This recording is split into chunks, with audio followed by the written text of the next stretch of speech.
আমি বিলাতি আমড়া দিয়ে চাটনি করব। প্রথমে বিলাতি আমড়াগুলোকে ছিলে নেব। বাজার থেকে কিনেছিলাম, দেখুন। আর এর সঙ্গে কিছু দেশি আমড়াও দিয়ে দেবো। এগুলো হলো দেশি আমড়া। আমড়াগুলোকে ছিলে নিচ্ছি।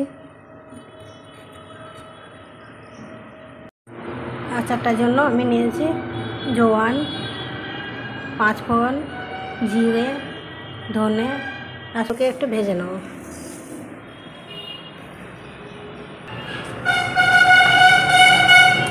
আচারের জন্য আমি কড়াইতে কিছুটা শুকনো চিনি নিয়েছি। এবার এতে কিছুটা পানি মিশিয়ে আমি কড়াইটা গ্যাসে কম আঁচে বসিয়ে দেবো। জন্য আমি গ্যাস জ্বালিয়ে ওই চিনি আর পানিটাকে একসঙ্গে নেড়ে শিরার মতো করে নিয়েছি। এবার এই শিরার মধ্যে আমড়াগুলোকে দিয়ে দিলাম। আমড়াগুলোকে কেটে পানি শুকাতে দিয়েছিলাম রোদে একটু। লবণ, অল্প একটু হলুদ, বেশি না। এটা প্রায় হয়ে এসছে। এবার আমি ওই গুঁড়ো করে রাখা মশলাগুলোকে দিয়ে দেবো।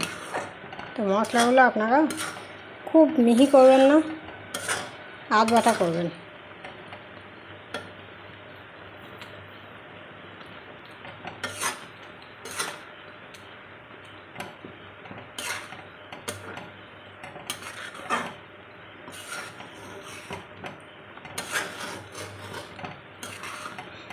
কত সুন্দর হয়েছে।